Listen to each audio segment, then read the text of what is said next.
Hey there, Screamers. Welcome back to Secondhand Screams. While everyone else is preparing their turkey and counting their blessings this Thanksgiving, we're serving up something a little different. 3 bone-chilling tales that'll make you think twice about what's lurking around the dinner table. So grab your leftovers, lock your doors, and whatever you do, don't say grace until you've heard these stories. Let's dive in.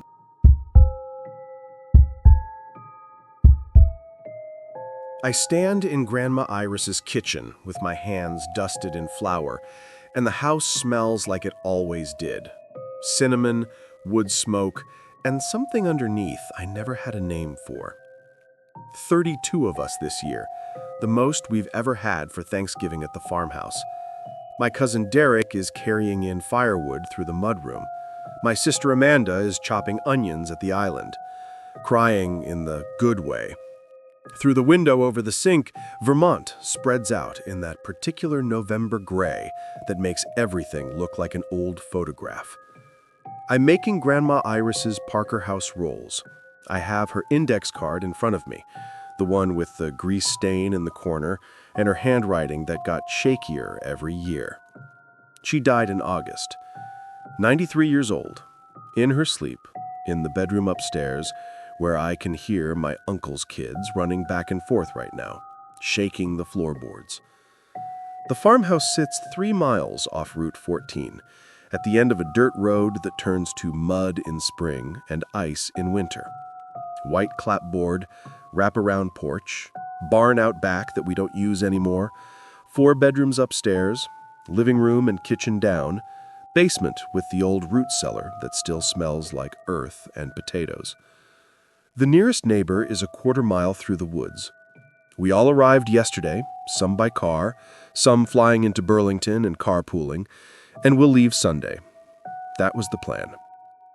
I'm 34, divorced 2 years now.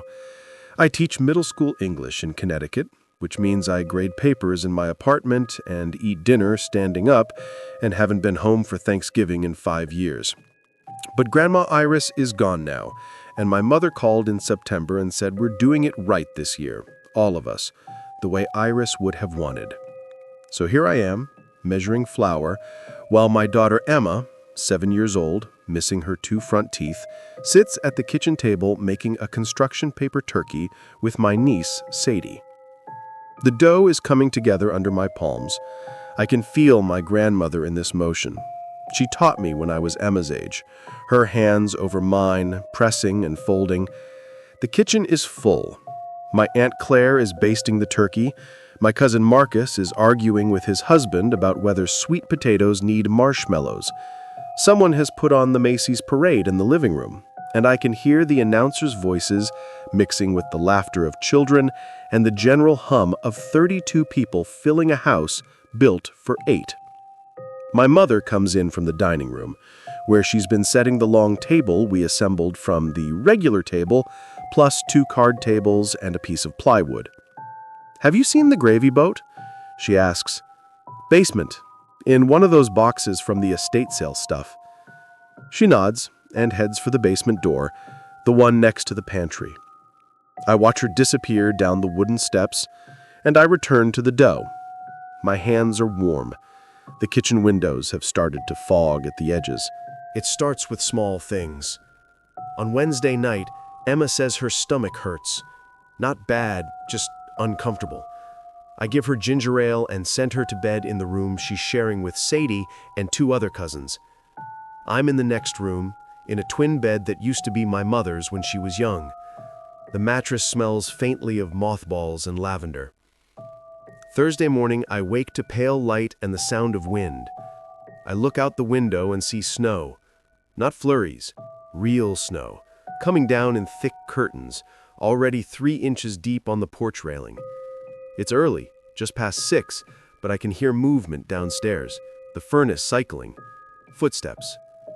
I go down in my slippers and find my Uncle Tom in the kitchen, staring at his phone. "No signal," he says. "Since when?" "Must have happened overnight. Towers probably got hit." I try my own phone. Nothing. I check the landline. Grandma Iris kept one, rotary dial, on the wall by the pantry, and it's dead too. Tom sees my face. "It's fine," he says. "Happens up here. Storm will pass." But I look out the window and see how the snow is moving, nearly horizontal, and I think about the dirt road and how it drifts closed even in mild weather. Breakfast is chaotic. Someone discovers we're low on coffee, someone else can't find a good carving knife, Emma still says her stomach feels weird, and now Sadie says hers does too. My mother tells them it's excitement, too much sugar yesterday, and gives them dry toast. I'm rolling out pie dough when I notice my cousin Rachel standing very still by the basement door. "What is it?" I ask. She looks at me and her face is strange. "Do you smell that?" I stop. I wipe my hands and walk over. The basement door is closed, and at first I don't notice anything. But then I lean closer and there it is, a smell coming up from the gap at the bottom of the door. Sweet, chemical, familiar in a way I can't place. "Probably just the old plumbing," Tom says, walking past with a coffee mug. "House is 90 years old." Rachel opens the door.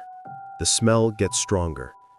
She flicks the light switch and the single bulb at the bottom of the stairs comes on, throwing long shadows across the concrete floor below. "I'll check it," I say, though I don't know why I volunteer. I go down slowly. The steps are wooden and they creak. The basement is unfinished. Concrete walls, exposed joists overhead, water heater in the corner, and the old root cellar behind a warped door. The smell is stronger here. I follow it toward the back, toward the shelving units where Grandma Iris stored preserves and Christmas decorations and everything she couldn't bring herself to throw away. There are boxes, dozens of them, cardboard and plastic bins labeled in her handwriting. I see one marked recipes and another marked letters, 1960s. I see a trunk I don't recognize, dark wood with tarnished brass corners. The smell seems to come from everywhere and nowhere. I'm about to go back upstairs when I see the journals. They're on the bottom shelf, tucked behind a box of mason jars. 5 of them. Leather bound. The kind you buy at a stationery store. I pull one out. The cover is soft, worn at the edges. I open it. The handwriting is Grandma Iris's, but younger, steadier. The date at the top of the first page is April 1977. I read the first entry. Then I read the second. Then I sit down on the cold concrete and keep reading, and my hands start to shake. I don't know how long I'm down there. Long enough that my legs go numb. Long enough that I hear someone call my name from the top of the stairs, and I don't answer. The journals are detailed, methodical. They span from 1977 to 2 months before she died. She writes about her garden, her church group, her grandchildren's report cards, and she writes about the poisonings. The first was her brother-in-law, Edward. Arsenic, administered over 6 months in 1977, disguised in his evening whiskey. She describes his symptoms, the nausea, the confusion, the way his hair fell out in the end. She writes that he was cruel to his wife, her sister, and that he didn't deserve the Morrison name. The second was a nephew, Gary, in 1984. Antifreeze in his sweet tea over the course of a summer. She writes that he stole from the family business, that he was weak, that the bloodline needed pruning. There are others. A cousin in 1991, her own son-in-law in 2003. She is precise about dosages, about timing, about the way she hid the substances in her cooking. She writes about watching them at family dinners, seeing the first signs and feeling satisfied. The last entry is from June of this year. It's short. The work isn't finished. I've taught someone. They understand what must be done. The family is stronger when the weak are removed. I trust them to continue. I close the journal. My heartbeat is in my throat. I look up at the basement ceiling, and I can hear footsteps directly above me in the kitchen. I can hear voices, laughter. I can smell turkey starting to cook. I carry the journals upstairs. The kitchen goes silent when I put the journals on the island. "What are those?" my mother asks. I open the first one. I turn it toward her. I watch her face change as she reads. My Aunt Claire comes over, then Tom, then Rachel. One by one, they read, and I watch 32 people learn that our grandmother was a serial killer. Someone is crying. I think it's Amanda. Someone else is on the floor, bent forward, breathing too fast. Marcus is shouting something about calling the police, and Tom reminds him the phones are dead, the cell towers are down, and the snow is still coming down outside, heavier now, the windows barely visible through the white. "We have to leave," someone says. "We can't," Tom says. "Look at it. We'd die out there." I look at my daughter. She's in the living room with the other kids, watching the chaos with wide eyes. Her hand is pressed to her stomach. "Emma said she felt sick," I say, and my voice cracks. "Last night. And Sadie." My mother goes pale. "You think?" "I don't know." We check the food. Everything we've prepared, everything we've eaten. My mother opens the refrigerator and starts pulling out containers, butter, milk, the turkey brine. We examine every item, and we see nothing. No tampering, no residue. But the smell is still there. That sweet chemical smell from the basement. And now I think I smell it in the kitchen too, faint, woven into the air. "Who's been cooking?" Tom asks. "All of us," Claire says. "We've all been in here." I look around the room at 32 faces. Some of them I've known my whole life. Some I see only at weddings and funerals. I try to remember who touched what, who made what, and I realize I can't. There have been too many hands, too many dishes. Emma starts crying. I go to her. Her forehead is hot. "I don't feel good, Mom," she says. Sadie is sitting on the couch, very still, her skin gray. "We need to make them throw up," my mother says. We do. We take Emma and Sadie to the bathroom, and we make them vomit into the toilet, and I hold my daughter's hair back while she sobs and heaves, and I'm crying too because I don't know if this will save her or if I'm already too late. When it's over, we bring them back to the living room and wrap them in blankets. We give them water. We watch them. The snow is piling up against the front door. I can see it through the window, drifting across the porch, erasing the path to the cars. Tom tries the landline again, still dead. "We should search everyone," Rachel says. "Their bags, their cars.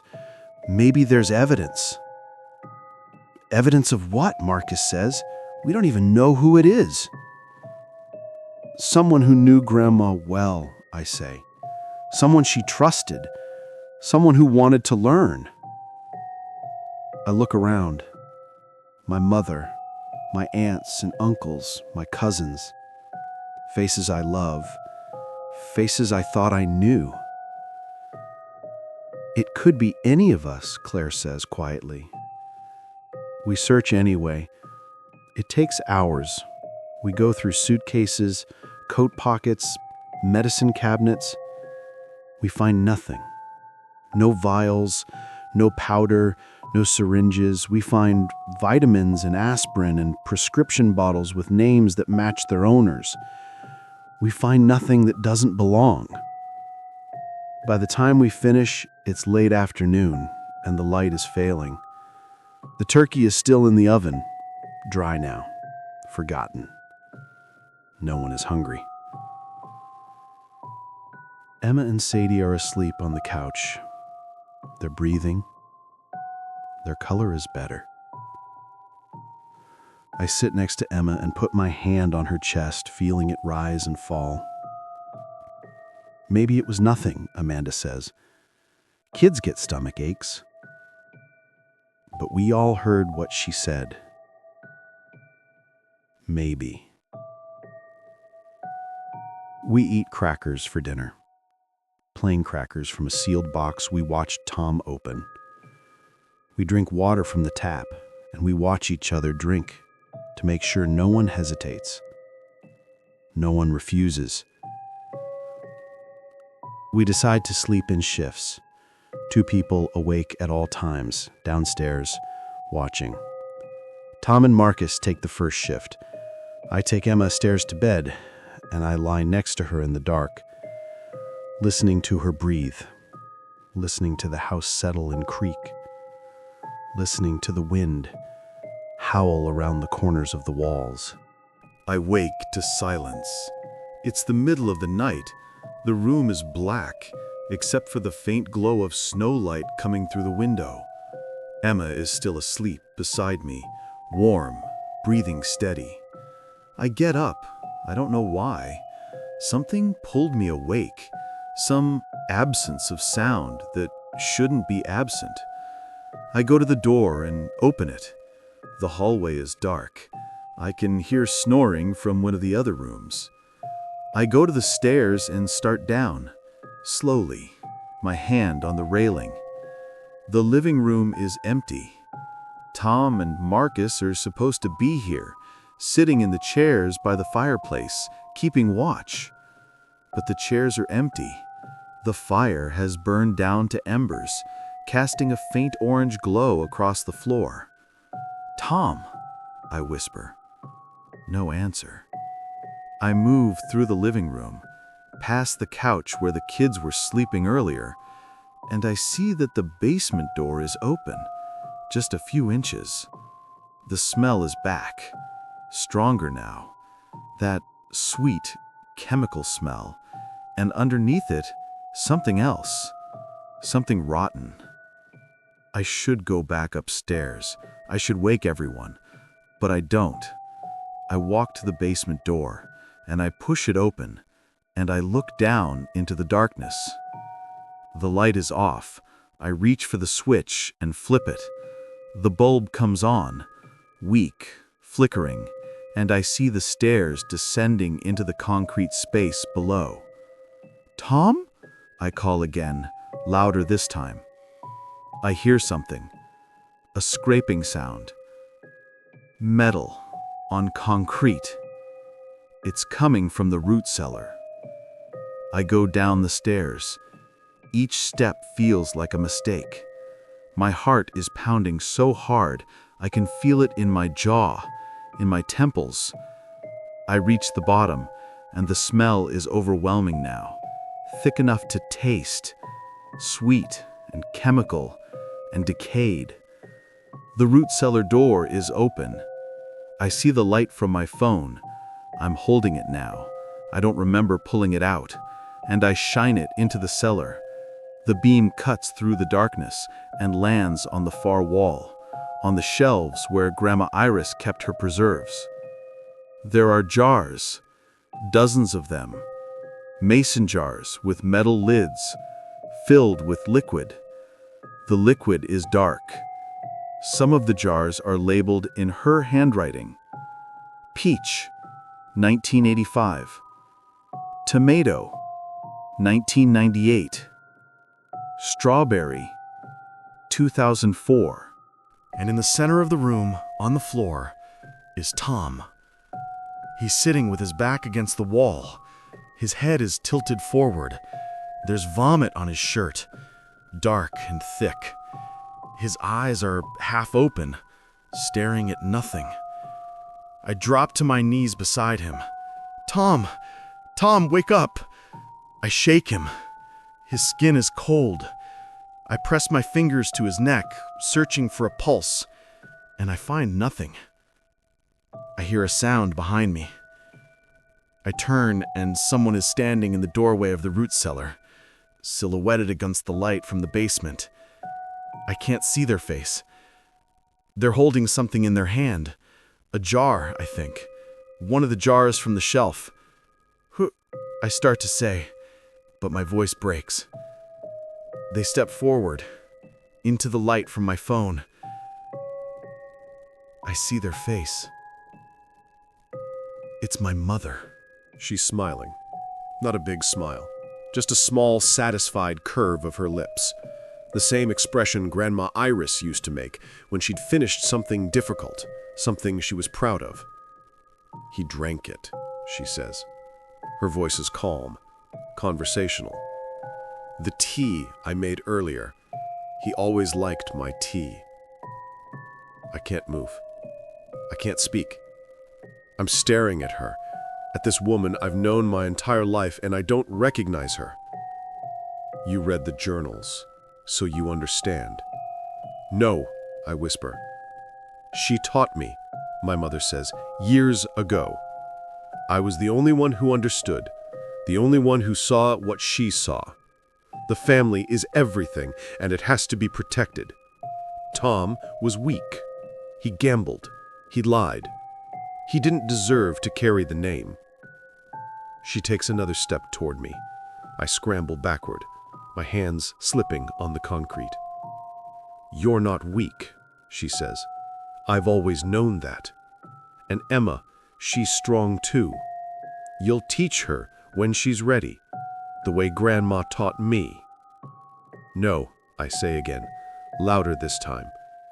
I'm standing now, backing toward the door. My mother follows, still holding the jar. There are others, upstairs, people who don't belong, people who've taken from this family, who've disgraced it. I've been planning for months. The snowstorm was perfect. No one can leave. No one can call for help. By Sunday, it'll just be the ones who deserve to stay. I run. I run up the basement stairs, taking them two at a time, and I hear her behind me, her footsteps calm and measured, not hurrying. I burst into the kitchen and slam the basement door behind me, and I scream. Wake up! Everyone, wake up! The house erupts. Lights come on. People come running down the stairs, confused, terrified. I'm sobbing, trying to explain, and I point at the basement door. Tom is dead. She killed him. She's going to kill more of us. They stare at me. They stare at the door. My Aunt Claire opens it, and my mother is standing at the top of the basement stairs, empty-handed now, her face calm. She's hysterical, my mother says. I heard a noise and went to check. Tom must have... No, I scream. She told me. She said she poisoned him. She said Grandma taught her. Claire and Marcus go down to the basement. They find Tom's body. They come back up, their faces white. We need to restrain her, Rachel says. They do. They take my mother into the living room, and they tie her hands with an extension cord and sit her in a chair. She doesn't struggle. She doesn't speak. She just sits there, watching us with Grandma Iris's eyes. We gather in the kitchen. 31 of us now. Emma is awake, clinging to me, crying. We check everyone. We ask who feels sick, who ate what, who drank what. 3 people say they feel nauseous. We make them vomit just in case. We dump every open container in the house, the milk, the orange juice, the leftover soup. We only drink water, straight from the tap, after running it for a full minute. Dawn comes slowly. The snow is still falling, but lighter now. We can see a few feet beyond the porch. Tom's body is still in the basement, covered with a sheet. No one wants to go down there. No one wants to be near my mother. She sits in the chair, silent, her face serene. By noon on Friday, the snow stops. By evening, the plow comes through, clearing the road. We call 911 from a neighbor's house. The police arrive, then the ambulances, then the coroner. They take Tom's body. They take my mother, still silent, still smiling that small smile. They take the journals. I learned the rest in pieces over the following weeks. Tom's autopsy shows ethylene glycol poisoning, antifreeze. The tea he drank was laced with it, mixed with honey to mask the taste. My mother's house is searched, and they find more jars, more journals, more recipes with ingredients that should never be eaten. They find a list, written in her handwriting, of family members she planned to target. 17 names. Emma's isn't on it. Mine isn't either. She's charged with first-degree murder. She doesn't fight it. In her arraignment, she says only one thing: I was protecting the family. The rest of us scatter. We go back to our separate lives, our separate states, and we don't gather again. There's no funeral for Tom. His widow wants no one from the Morrison family there. There's talk of changing our name, of legally severing the connection to Grandma Iris, to the farmhouse, to the bloodline she was so proud of. I sell my grandmother's house. I can't keep it. No one wants it. It sits empty for months before a buyer finally takes it, someone from out of state who doesn't know the history. I move with Emma to a new apartment in a new town. I install deadbolts on every door. I check every lock twice before bed. I don't cook from recipes anymore. I buy pre-made food, packaged meals I can see through plastic. I watch Emma eat, and I watch for signs: nausea, dizziness, anything wrong. She sees a therapist now. So do I. At night, I dream about the root cellar. I dream about the jars on the shelves, all those years of preserves, all those carefully labeled dates. I dream about my mother's smile, and I wake up with my heart racing, my hands clenched. I keep the last journal. I don't know why. It's in a locked drawer in my bedroom. I've read it a dozen times, looking for something I missed, some warning I should have seen earlier. The entry that haunts me most isn't about the poisonings. It's from 1982, the year I was born. Grandma Iris writes about holding me for the first time, about how small I was, how perfect. She writes, "This one will understand. This one has the Morrison strength. When she's ready, I'll teach her everything." But she didn't. She taught my mother instead. Sometimes, late at night, when I can't sleep, I wonder if there were others, if Grandma Iris had other students, other descendants she trusted with her work. I wonder if one of them is still out there, still carrying on the tradition, still pruning the family tree. Emma is 8 now. She doesn't talk about Thanksgiving. She doesn't ask to see her grandmother. When she draws pictures in art class, she draws houses with no doors, or forests with no paths out. I tell myself we're safe. I tell myself it's over. But I still check the locks. I still smell that sweet chemical smell sometimes, even though I know it's not there. I still flinch when someone offers me tea. And sometimes when I'm making dinner, measuring flour or chopping vegetables, My hands move the way Grandma Iris taught me, and I have to stop and put the knife down and remember that I'm not her. I'm not my mother. I won't become what they were. But the truth is, I don't know that. None of us do. The Morrison family is scattered now. 31 of us left. And we don't gather anymore. We don't call. We send brief emails on birthdays, cautious texts at Christmas. We're strangers held together by blood and terror. And every Thanksgiving, I cook nothing. I order takeout. I eat with Emma in silence. And I wonder who else is out there, sitting at their own table, thinking about recipes they inherited and lessons they learned. And I wonder if they're wondering about me too.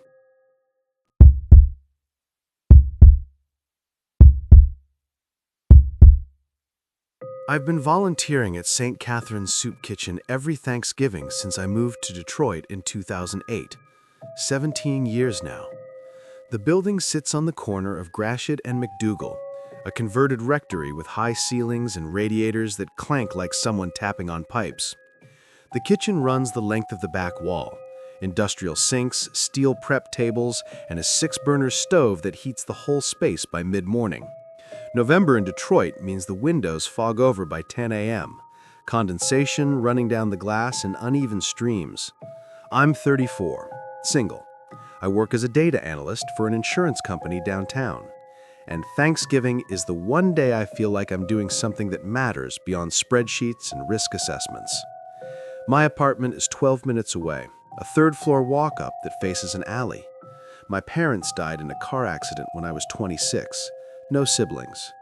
Thanksgiving used to mean a flight to San Francisco in my aunt's dining room. Now it means St. Catherine's, hairnets, serving spoons, and the smell of industrial-strength gravy. The routine never changes. I arrive at 7:30 to help prep. By 9, we're setting up the serving line. By 10, people start filtering in. Families, elderly men with grocery carts, women clutching children's hands. We serve from 11 to 2. Turkey, mashed potatoes, green beans, rolls, pumpkin pie. The dining area holds about 60 people at a time, seated at long folding tables covered in plastic cloths. The walls are painted institutional beige. There's a cross above the entry and a bulletin board papered with flyers for housing assistance and AA meetings. The volunteers are mostly the same each year. Rita, who's been doing this for 30 years, handles the turkey. Marcus oversees the rolls and pies. I'm usually on potatoes or gravy. We know the rhythm, the flow, the way the line thickens around noon and thins out by 1:30. We know the regulars by face, if not always by name. And every year, he's there. The first time I noticed him was my second Thanksgiving, 2009. He sat alone at the far table, nearest the restrooms. Gaunt, maybe 5'10", with a narrow face and dark hair combed flat against his skull. He wore a brown canvas jacket with a corduroy collar, a white undershirt visible at the neck, and dark slacks with a crease. His hands were clean. His nails were trimmed. He ate slowly, cutting his turkey into precise squares, chewing methodically. He never looked up. I didn't think much of it. People come to soup kitchens for 100 reasons, and not all of them look like they're living on the street. Some are just alone. Some are broke until the next check clears. Some are ghosts passing through. But he came back the next year. Same jacket, same slacks, same table. And the year after that. By 2015, I started paying attention, not just to him, but to the pattern. He always arrived around 11:15, always sat at the same table, always ate the same way. He never spoke to anyone. He never made eye contact. When he finished, he stood, folded his napkin into a perfect square, and left through the front door without looking back. Same jacket, same clothes, same face. I started asking the other volunteers casual questions. Do you remember that guy? The one in the brown jacket? Rita would shrug. Honey, I see 100 people a day. Marcus would nod vaguely. Yeah, I think so. Quiet guy, right? But this year, Something shifted.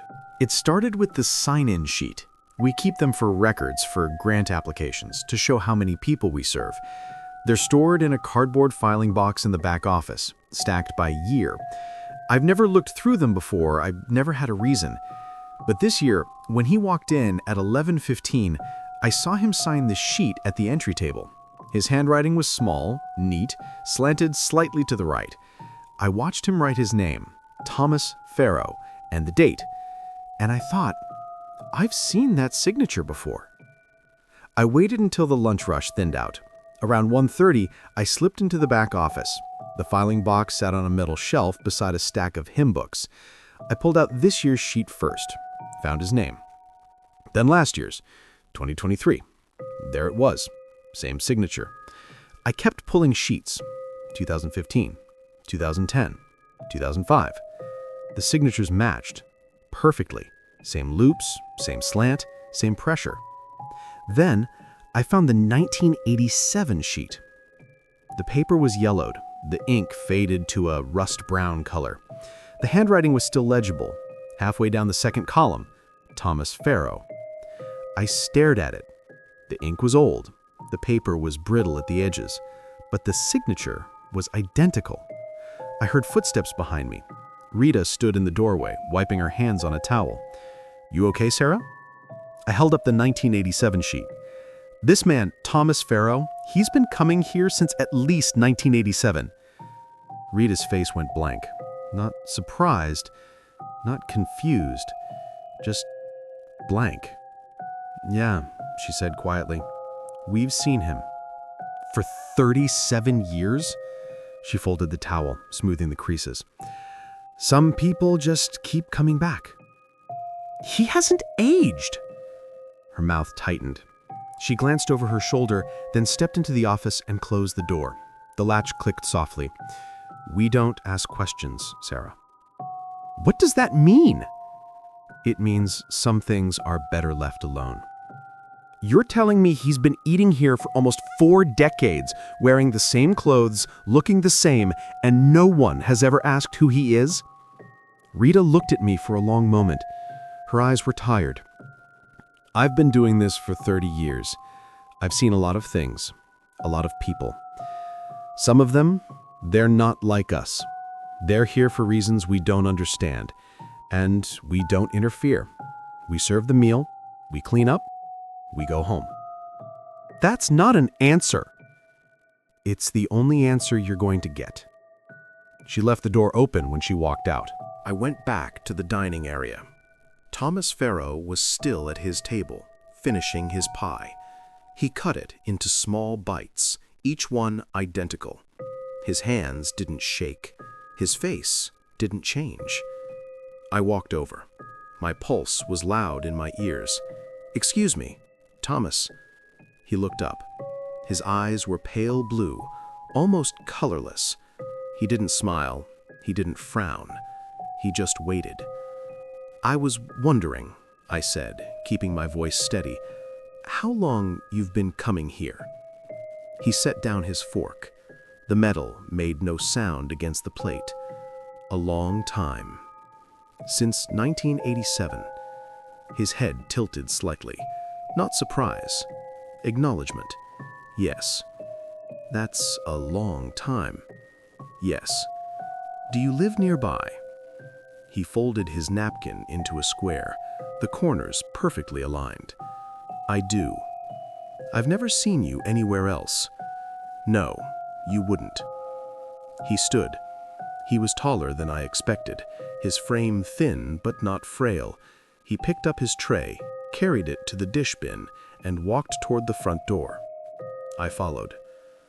The cold hit me as soon as I stepped outside. November in Detroit is gray and sharp, the wind cutting through layers.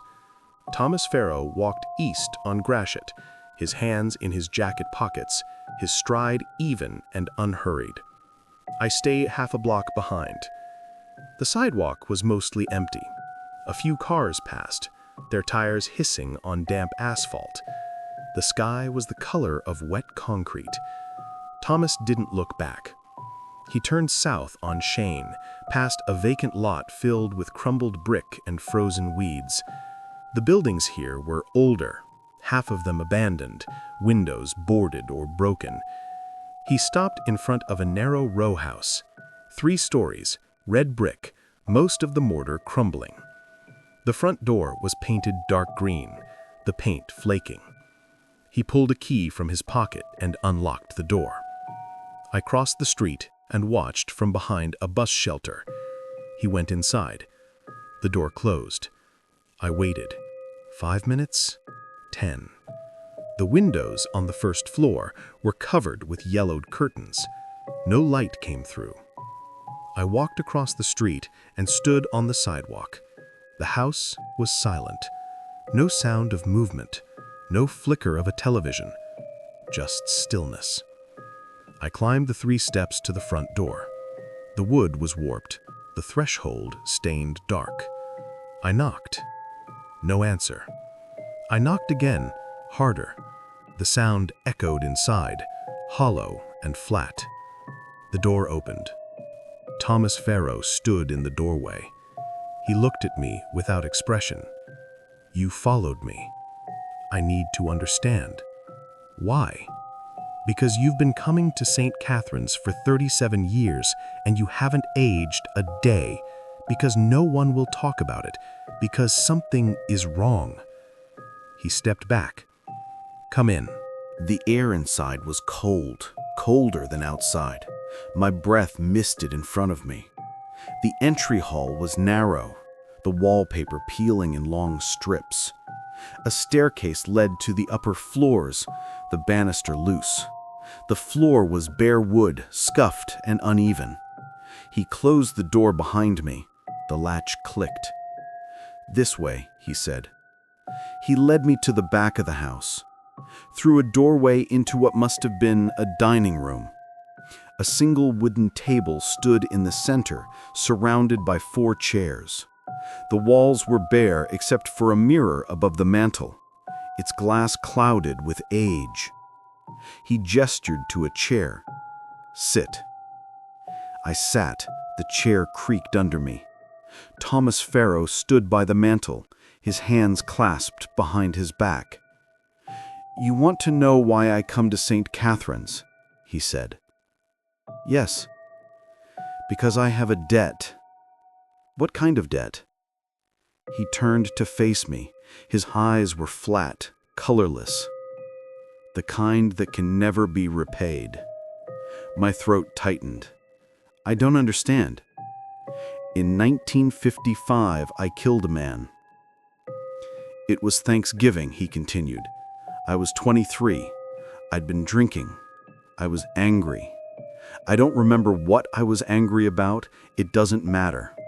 I got into a fight outside a bar on Gratiot. I stabbed him. He bled out on the sidewalk while people stood around and watched. I was arrested, tried, sentenced to life. I served 32 years in Jackson State Prison. I got out in 1987. I had nowhere to go, no family, no money. I walked to St. Catherine's on Thanksgiving, and they gave me a meal. And I've been going back ever since. That doesn't explain. I died in 1992. The room tilted. My hands gripped the edge of the table. I had a heart attack in this house. Alone. No one found me for 3 days. When they did, they took my body to the morgue. They cremated me. My ashes are in a cardboard box in a storage unit on 8 Mile. I stood up. The chair scraped against the floor. That's not possible. No, it's not. Then what are you? He stepped closer. I'm what's left, the part that couldn't move on, the part that keeps trying to pay the debt. By eating Thanksgiving dinner, I asked. By being present, by acknowledging what I took, by sitting in that room every year with people who have nothing, people I used to despise, and accepting their grace. I backed toward the door. My legs felt unsteady. Are you telling me you're a ghost? I'm telling you I'm trapped between what I was and what I owe, and I will keep coming back until the scales balance. They'll never balance. You killed someone, I said. I know. I reached the doorway. My hand found the frame. Why are you telling me this? Because you asked. Because you followed me. Because you're the first person in 30 years who wanted to know. I turned around and ran. I stumbled out onto the sidewalk, my breath coming in short gasps. The cold burned my lungs. I looked back at the house. The front door was closed. The windows were dark. I pulled out my phone and dialed 911. 911, what's your emergency? I need... My voice cracked. There's a man at 1247 Sheen Street. He just confessed to a murder. Is he threatening you? No, I don't know. He says he's dead. He says he's been dead since 1992. There was a pause. Ma'am, are you in a safe location? I'm outside. I'm on the street. Stay where you are. Officers are on their way. I waited on the corner, shaking. The wind bit at my face. The street was empty. No cars, no people. Just the rows of silent houses. 2 patrol cars arrived within 10 minutes. I told them everything. The Thanksgiving meals, the signatures, the confession. They knocked on the door at 1247 Sheen. No answer. They knocked again. One of them tried the knob. Locked. They went around back. I heard them radioing for backup. Then silence. When they came back, one of them, a woman with short gray hair, looked at me carefully. Ma'am, the house is empty. No furniture, no belongings, no signs anyone's been inside in years. That's not possible. I was just in there. The back door was rusted shut. The windows are nailed closed from the inside. The only way in is the front door, and it's locked with a deadbolt. Then how did he get out? She didn't answer. I went to the library the next day. I searched the Detroit Free Press archives for Thomas Farrow. I found his arrest in 1955, his trial, his sentencing, his release in 1987. I found his obituary in 1992. Thomas Albert Farrow, 60, died November 29th at his home on Sheen Street. No services planned. I contacted the storage facility on 8 Mile. They confirmed a unit rented under his name in 1987, paid annually through an automatic bank draft. The account had been active for 33 years. I asked if I could see the contents. They said no. Privacy laws. I called the coroner's office. They had no record of his cremation. No death certificate on file. I went back to St. Catherine's the following week. Rita was in the kitchen prepping for Wednesday lunch service. I asked her if Thomas Farrow had ever missed a Thanksgiving. She didn't look at me. No. In 37 years? No. What happens if he stops coming? She set down her knife.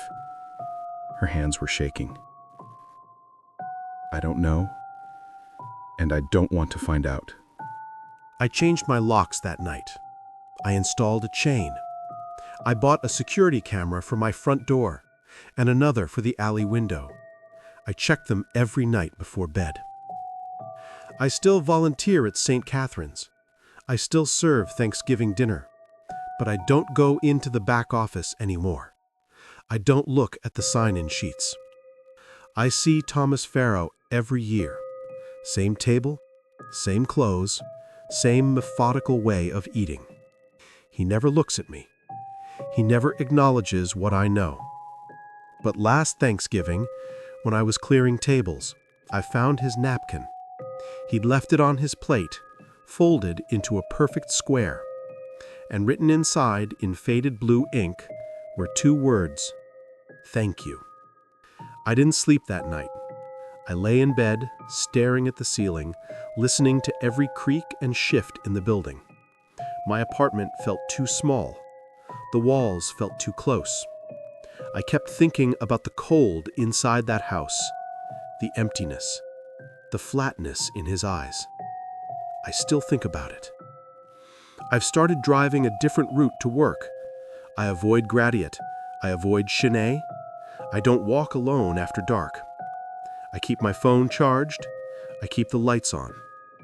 And every Thanksgiving, when I see him sign the sheet, I wonder what would happen if I tried to stop him. If I stood in front of the door and refused to let him in. If I told him the debt was paid. But I don't, because I'm afraid of what he'd say. Or worse, what he'd do if I was wrong.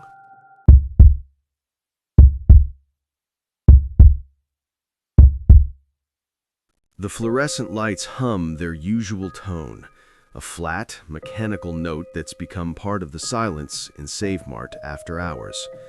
I check my watch, 9:47 p.m.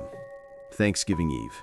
The store closed at 9, and now it's just the 4 of us. Me, Marcus from produce, Jen from the registers, and Tommy, the new kid in dairy. We're doing inventory because corporate pushed the deadline up, and because I need the overtime more than I need to watch football previews alone in my apartment. The air smells like floor cleaner and the faint rot of produce that didn't sell. Bakersfield's November chill seeps through the loading dock's weather stripping, making the back corridors colder than the sales floor. I've managed this location for 6 years. I know every aisle, every emergency exit, every camera blind spot. The layout is simple: front registers and customer service, then aisles 1 through 12 running perpendicular to the back wall, which holds dairy, frozen foods, and the meat department. The walk-in freezer and cooler sit behind swinging doors in the far corner, next to the employee break room and the manager's office, where I spend too many hours reconciling spreadsheets that never balance. Marcus is counting canned goods in aisle 7. I can hear the soft scrape of his scanner against metal shelves. Jen's up front, verifying register tape against the deposit. Tommy's somewhere in dairy. I told him to start with the milk expiration dates and work backward. The store stretches out in that peculiar after-hours way, familiar but slightly wrong, like a childhood home revisited in adulthood. I'm in aisle 4, toiletries, scanning barcodes and checking quantities against the system. My phone's in my pocket. My keys jangle on my belt. The main breaker panel is in my office. The emergency exits are clearly marked, and the security system is armed for perimeter doors only, interior motion sensors off so we can move freely. Everything is routine. Everything is under control. The intercom crackles at 10:03. I glance up. The ceiling-mounted speaker above me pops with static, then settles. It does that sometimes. The PA system is old, probably original to the building, which went up in the late 90s. I return to scanning. 3 seconds later, the crackle comes again, louder this time, followed by a sound like a voice played backward and slowed down. I stop. Marcus appears at the end of the aisle, scanner in hand, frowning. "You hear that?" I nod. "The system's glitchy. I'll reset it after we finish this section." He shrugs and disappears. The speaker pops twice more, then goes silent. I feel a slight tightness in my chest. Not fear, just irritation.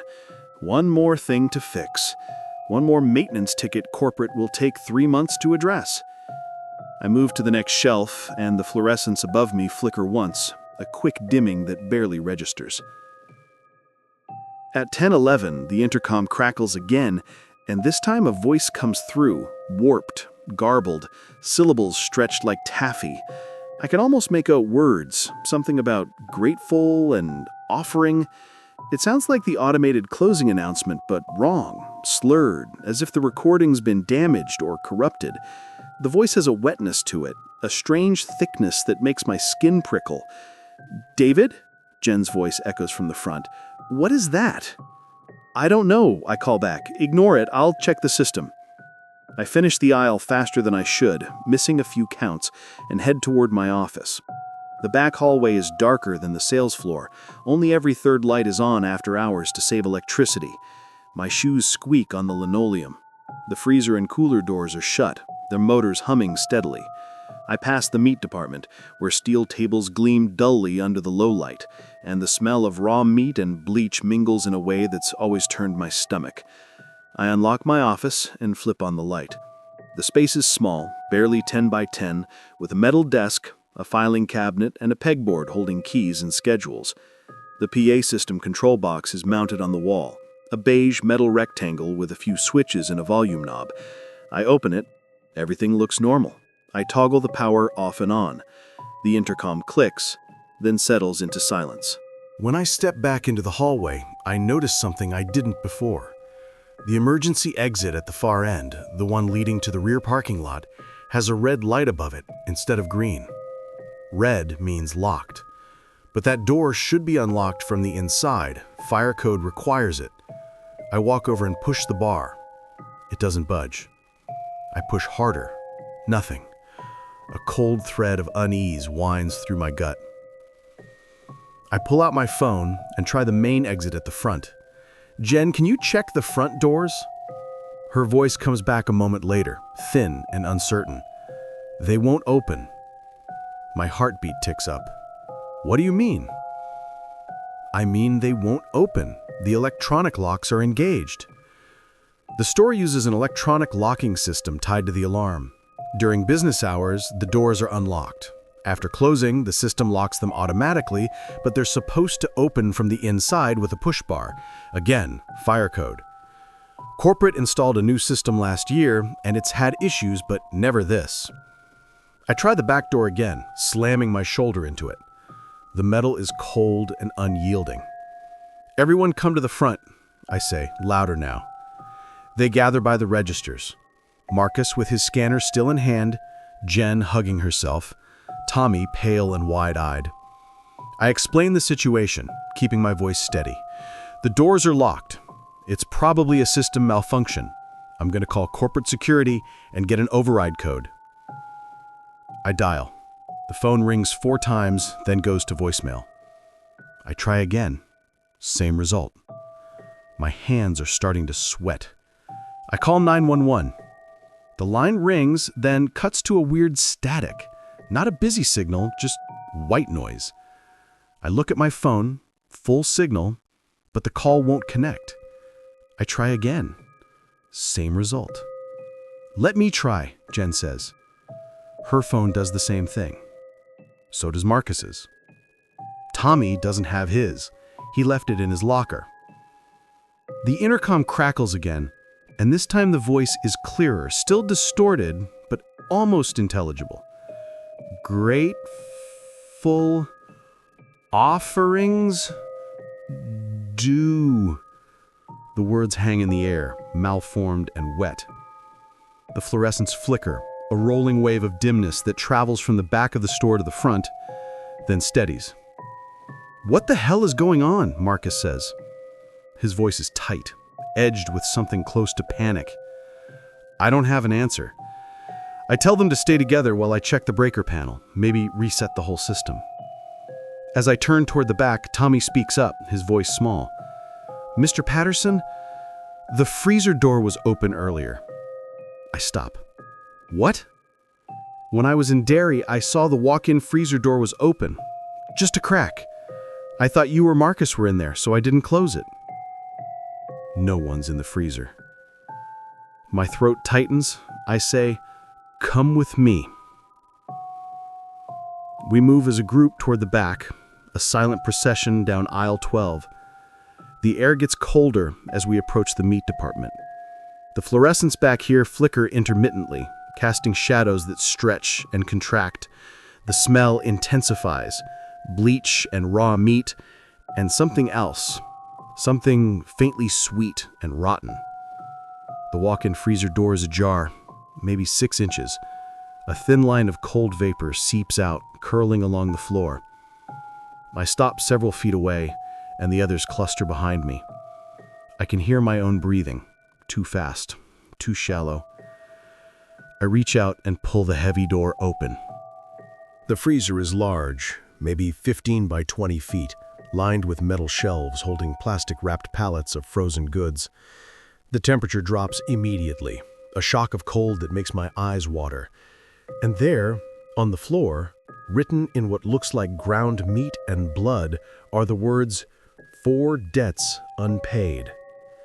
The letters are crude, uneven, formed with something dark and viscous that's partially frozen. The meat looks like it came from the grinder in the department. Raw beef, maybe pork, mixed with something darker. The smell is overwhelming now, a thick miasma of decay and cold and copper. Jen makes a sound, a choked gasp, and stumbles backward. Marcus swears, his voice breaking. Tommy just stares, his face white as bone. I step closer, my legs moving without conscious thought, and see something else. The door's interior handle has been wrapped with plastic wrap and butcher's twine, creating a makeshift barricade. Someone was in here. Someone wrote this message and barricaded the door from the inside. But there's no one here now. My stomach lurches. I back out, pulling the door shut. The metal handle is slick under my palm. "We need to get out," I say, but my voice sounds distant, detached. "There's a fire axe in the equipment closet. We can break a window." We move back toward the office, faster now, our footsteps echoing. I grab the axe from the closet, a red-handled thing that's been there since I started. The others follow me to the front, where plate glass windows face the parking lot. Outside, the lot is empty, except for our cars, parked in a cluster near the entrance. The streetlights cast orange pools on the asphalt. Everything looks normal, safe, unreachable. I swing the axe. It bounces off the glass with a dull thud, the impact jarring my arms. I swing again. Same result. The glass doesn't even crack. It's reinforced, remember? Corporate installed it after the break-in last year. I'd forgotten. The windows are laminated, nearly impossible to break without serious tools. I try again anyway, harder until my shoulders burn and my hands blister. Nothing. The intercom crackles. The voice is clearer now, almost conversational, though still distorted. 4 debts unpaid, 4 offerings due, grateful we receive. Jen is crying. Tommy is sitting on the floor, his knees drawn up. Marcus is pacing, muttering to himself. I drop the axe and try to think. The building has a roof access hatch in the storage area. If we can get up there, maybe we can signal someone or find a way down. It's a long shot, but it's something. I explain the plan, and we move again, back through the aisles, past the freezer that I refuse to look at, to the storage area behind the loading dock. The hatch is there, a metal square in the ceiling with a pull-down ladder. I grab the cord and pull. The ladder unfolds with a screech of metal. Cold air flows down from above. The hatch is already open. That's wrong. The hatch is always closed, always locked. I climb anyway, because there's no other choice. The ladder is icy under my hands, the rungs biting into my palms. I reach the top and poke my head through. The roof is flat, graveled, empty except for HVAC units and a few vent pipes. The night air is shockingly cold after the store's stale warmth. I can see the parking lot below, the distant glow of traffic on the highway, the lights of houses a quarter mile away. I'm about to climb higher when I see something else. Another message, this one spray-painted on the roof in black letters 3 feet high. Fire took 1, 4 remain. My blood turns to ice. I scramble down, nearly falling, and tell the others. Marcus looks like he might throw up. What does that mean? Fire took 1. What fire? And then I remember. 3 years ago, just before I started here. The previous manager died in a fire. It happened in the store, late at night, during renovations. The official report said it was an electrical fault, but there were rumors. Rumors that the fire was deliberate, that the owner had disputes with the property developer, that insurance money was involved. The store was closed for months, rebuilt and reopened under new ownership. Corporate bought it for a fraction of its value from the estate. I never thought about it much. It was before my time, just background noise. But now, standing in the cold storage area with 3 terrified employees, the pieces click together in a way that makes my skin crawl. The intercom hisses. Fire took 1. 4 debts remain. Grateful we receive. We're getting out, I say, my voice hoarse. Now. We go back to the front. I grab the axe again and start swinging at the door handle, trying to break the electronic lock. Metal rings against metal. Sparks fly. My arms scream. Finally, something gives. A crack, a snap, and the handle sags. I kick the door. It shudders but holds. I kick again and again until my leg is numb and my breath comes in ragged gasps. The door opens. The parking lot is right there, 20 feet away. Cold air rushes in, carrying the smell of asphalt and car exhaust and freedom. We run. All 4 of us. Not looking back. Not stopping. Just running across the parking lot toward our cars. My keys are in my hand, shaking violently. I jam them into the lock, yank the door open, and throw myself inside. The others are doing the same. Marcus to his truck, Jen to her sedan, Tommy sprinting toward his beat-up Honda. I start the engine. The dashboard lights up, warm and normal. I look back at the store. The lights are still on inside, fluorescents glowing in neat rows. Nothing moves. Nothing looks wrong. I drive. We all drive. Out of the lot, onto the street, away from Save Mart. I don't stop until I'm home, in my apartment, with every light on and the door locked. I call the police from my landline. They listen to my story with polite skepticism. They send a unit to check the store. The officers find nothing. No messages, no barricaded freezer, no malfunctioning locks. The doors open normally. The PA system works fine. The roof is clean. They file a report and suggest we were stressed from overwork. But I know what I saw. We all do. The next day, I start researching. I find an old newspaper article about the fire. The previous manager, Stephen Whitmore, died in the blaze. He'd been trying to collect hazard pay and back wages from the property owner, Alan Kessler, who'd been stalling payments for months. Whitmore threatened legal action. A week later, the fire happened. Kessler died 6 months later. A heart attack, the obituary says. And his estate sold the property to corporate. The settlement included deferred payments, structured payouts that corporate was supposed to make to Kessler's heirs. I dig deeper. Corporate never made those payments. The estate sued, but the case was dismissed on a technicality. 4 payments were owed. 4 debts, unpaid. I quit the next week. Jen quit too. Marcus transferred to another location. Tommy just stopped showing up. I don't work retail anymore. I stock shelves in a warehouse during the day when the sun is high and there are dozens of people around. I've installed extra locks on my apartment, deadbolts, chains, a security bar. I sleep with the lights on and a baseball bat next to my bed.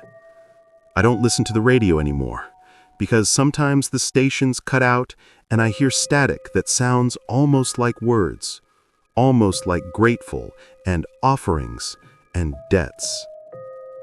Every Thanksgiving Eve, I stay home. I lock the doors, close the blinds, and wait for morning. Because some debts, I've learned, don't care about technicalities. Some debts don't die with paperwork. Some debts just wait, patient and cold, in walk-in freezers and empty stores, until the count is right, until the offerings are due.